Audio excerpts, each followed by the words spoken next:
जय भीम नमो बुद्धाय साथियों। जय भीम नमो बुद्धाय साथियों। दोस्तों, आज के अपने इस वीडियो में हम आपको बताने वाले हैं कि चमार क्या है और चमार कौन है और इन चमारों का इतिहास क्या है जो आप लोग नहीं जानते। तो आइए दोस्तों जान लेते हैं इसी के बारे में। दोस्तों, यह जो चमार दलित समाज है और जिन्हें नीच अछूत कहा जाता है, यह जाति कोई नीची अछूत या नीची जाति नहीं है, बल्कि यह तो सूर्यवंशी चवर वंश की क्षत्रिय जाति है जिसे राजा महाराजाओं में गिना जाता है। अब बात करें चमार जाति के इतिहास के बारे में। चमार जाति एक क्षत्रिय जाति है जो भारतीय उपमहाद्वीप में पाए जाने वाली दलित जाति है। दोस्तों, दलित का मतलब होता है जिनको दबाया गया हो, पीड़ित किया गया हो और जिन पर अत्याचार या जिनके अधिकार छीन लिए गए हों। और ऐतिहासिक रूप से इस जाति को छुआछूत और भेदभाव भी झेलना पड़ा। इसलिए आधुनिक भारत के सकारात्मक भेदभाव प्रणाली के तहत चमार जाति को बेहतर बनाने के लिए अनुसूचित जाति के रूप में वर्गीकृत किया गया। दोस्तों, ऐतिहासिक रूप से चमार जाति को जाटव या चरमकार के नाम से जाना जाता था। अंग्रेज इतिहासकार कर्नल ठाट का मत है कि चमार जाति के लोग वास्तव रूप से अफ्रीकी मूल निवासी थे जिनको व्यापारियों ने अपने काम करवाने को बुलाया था। लेकिन ज्यादातर इतिहासकार इस मत से सहमत नहीं हैं और उनका कहना है कि आदिकाल से ही इस जाति के लोगों का भारतीय समाज अस्तित्व में रहा है।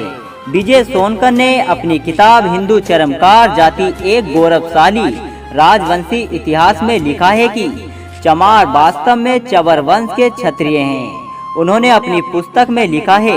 ब्रिटिश इतिहासकार जेम्स ठाड ने राजस्थान के इतिहास में चवर वंश के बारे में विस्तार से लिखा है। सोनकर ने अपनी किताब में लिखा है कि विदेशी और इस्लामी आक्रमणकारियों के आने से पहले भारत में मुस्लिम, सिख एवं दलित नहीं थे, लेकिन आंतरिक लड़ाई के कारण यह क्षत्रिय जाति से अलग होते गए और इनकी गिनती छोटी और अछूत जाति में की जाने लगी। दोस्तों, अब यहाँ पर यह जानना जरूरी है कि इस बात का उल्लेख किसी भी इतिहास की पुस्तक में नहीं मिलता। इसी के लिए एक बात का विषय यह है कि भारत और नेपाल में रहने वाले अधिकांश चमार हिंदू धर्म के अनुयायी हैं और इस जाति के लोग बौद्ध धर्म और अन्य धर्मों को भी मानते हैं। पाकिस्तान में पाए जाने वाले अधिकतर चमार इस्लाम धर्म को मानते हैं और वहां रहकर उनका काम चमड़े की वस्तुएं बनाना था। और इस जाति के कुछ लोगों ने कपड़ा बनाने के काम को भी अपना लिया था और वह अपने आप को जुलाहा चमार बताने लगे थे।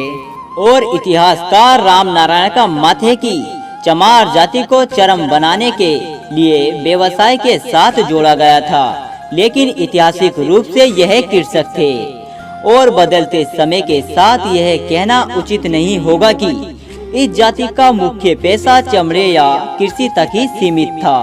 आज आपको इस जाति के लोग सभी क्षेत्रों में मिलेंगे, जैसे कला, खेल, साहित्य, शिक्षा, चिकित्सा, उद्योग, व्यवसाय, प्रशासनिक सेवा, राजनीतिक आदि क्षेत्रों में अपनी कामयाबी का झंडा फहराते हुए नजर आएंगे। तो दोस्तों, अगर आपको हमारा यह वीडियो पसंद आया हो तो हमें कमेंट करके जरूर बताएं। जय भीम।